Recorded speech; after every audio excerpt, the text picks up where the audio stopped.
ஐ அம் special detective Thiruvasagam. நீ ரவுடியா? எல்லாரும் உனக்கு மாமூல் கொடுக்கணுமா? இவர் பெரிய பிஸ்தா, பாதாம் பருப்பு, முந்திரி கொட்டை, வெள்ளரி விதை, நாய. இந்தியா விட்டு வெள்ளைக்காரனை விரட்டுறது முக்கியம் இல்லடா.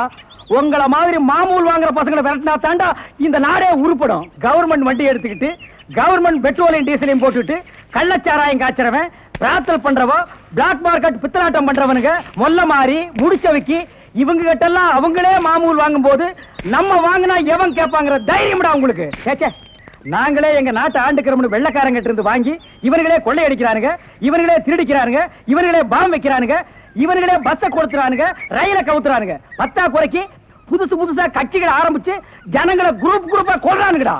சார், உங்களுக்கு ஐஜி கிட்ட இருந்து போன் வந்திருக்கு. இதோ வந்துட்டேன். இவனை லாக்கப்ல வை ma'am. Yes sir. Hello, IG here. Good morning. Special detective Thiruvasagam speaking. Oh, good morning mister Thiruvasagam. உங்களோட தனிப்பட்ட செயலை நான் ரொம்ப பாராட்டுறேன். நீங்களாவே ஒரு குரூப் வச்சுக்கிட்டு நாட்டில் நடக்கிற அநீதியெல்லாம் தட்டி கேட்டு எங்க டிபார்ட்மெண்ட்டுக்கு ரொம்ப யூஸ்ஃபுல்லா இருக்கீங்க. I am very happy. அது எங்க ஃபேமிலி பிளட் சார். குட். ஒரு ஸ்மால் ரிக்வெஸ்ட். ஜெயில இருந்து விஜய்ங்க ஒரு கொலைகாரன் தப்பி ஓடிட்டான். நீங்க தான் ஏதாவது ஒரு பிளான் பண்ணி அவனை எப்படியாவது கண்டுபிடிக்கணும். என்ன சார் இதே வேலையா போச்சு? அவ்வளவு பெரிய செவரு, இரும்பு கம்பிகள், பூட்டுகள், வார்டன்கள் இவ்வளவு இருந்து ஒரு கைதி தப்பிக்கிறான்னா அது தப்பிக்கிறது இல்ல சார், அவனை தப்பிக்க வைக்கிறது. என்ன பண்றது? சில சமயங்கள்ல இந்த மாதிரி அஜாக்கிரதை நடந்து போகுது. சில சமயம் இல்ல, பல தடவை இதுதான் நடக்குது. புடிச்சு ஐ விட்னஸ் விசாரிச்சு உண்மையை தெரிஞ்சுக்காம சைனடு குப்பி சாப்பிடுற அளவுக்கு அவனுக்கு டைம் கொடுக்கறது. நாட்டுல தான் இப்படின்னா காட்டு லெவல் இதை விட மோசமா இருக்கு. ஒருத்தனை பிடிக்க கூட்டம் கூட்டமா போலீஸ் போகுது, ஆனா அவனை பிடிக்கிறதே இல்ல. சரி சார், நீங்க சொல்றீங்க அப்படிங்கிறதுக்காக அந்த விஜயை பிடிக்க நான் முயற்சி பண்றேன். தேங்க்யூ. உங்களுக்கு ஹெல்ப் பண்றதுக்கு நான் ஒரு ஆள் அனுப்புறேன். துப்பு துலக்கிறதுல அவன் கில்லாடி, பிரெயின் சம்பந்தப்பட்டவன். மோப்ப சக்தியில அவன் நாயை விட கெட்டிக்காரன். ஆள் எப்படி இருப்பான்? கருப்பா தடியா இருப்பான். கருப்பா தடியா நம்ம நாட்டுல கொஞ்சம் பேரா சார் இருக்கான். இதெல்லாம் ஒரு அடையாளமா? வேற ஏதாவது அடையாளம் இருந்தா சொல்லுங்க. ஒரு எருமை கண்ணுக்குட்டி பண்ணி சைஸ்ல இருப்பான். சரி, வர சொல்லுங்க. பிரெயினை வச்சு அப்படி என்னென்ன பண்றாங்கறத பாப்போம்.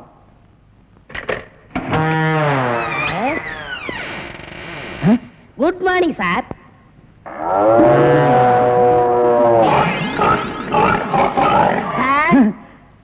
இல்ல, உங்க ஐஜி உன்னை பத்தி சில அடையாளங்கள் சொன்னாரு. கரெக்டா இருக்கிறப்பா? என்ன சிங்கம் புலின்னு வர்ணிச்சிருப்பாரு? அப்படியெல்லாம் சொல்லல, அவரு வேற டைப்பா சொன்னாரு. ஓ, என் வெயிட்ட பத்தி சொல்லிட்டாரா சார்? அது கிடக்குது. உங்க பரம்பரை பத்தி கொஞ்சம் சொல்லு. எங்க பரம்பரை பத்தி சொல்லணும்னா ஒரு மைக் செட் வேணுமா? இல்ல சார், எங்க கொள்ளு தாத்தா வெள்ளைக்காரனை ஓட ஓட விரட்டினாரு. எங்க தாத்தா. உங்க பாட்டிய ஓட ஓட சார், எப்படி சார் இவ்வளவு கரெக்டா சொல்றீங்க? ஐ அம் டிடெக்டிவ். சார், ஒரு சின்ன சந்தேகம். என்ன? சின்ன தாத்தா, பெரிய தாத்தா, நடு தாத்தான்னு கேள்விப்பட்டிருக்கேன். அது என்ன சார் கொள்ளு தாத்தான்னா? குதிரைக்கு வச்சிருந்த கொள்ளை இவனுக்கு அள்ளி தின்னுபிட்டு குதிரையை கொலை பண்ணி போட்டானுங்க. அதனால கொள்ளு தாத்தான்னு பேரு. அப்ப அரிசி, உளுந்து, பருப்பு இதெல்லாம் சாப்பிட்டா? அரிசி தாத்தா, பருப்பு தாத்தா, உளுந்து தாத்தா, மோர் சாப்பிட்டா மோர் தாத்தா. அந்த பரம்பரை தான் சார் எங்க பரம்பரை. அந்த பரம்பரையில வந்த ஒரு ஆள் தான் எனக்கு தேவை. நீ என்ன பண்ற?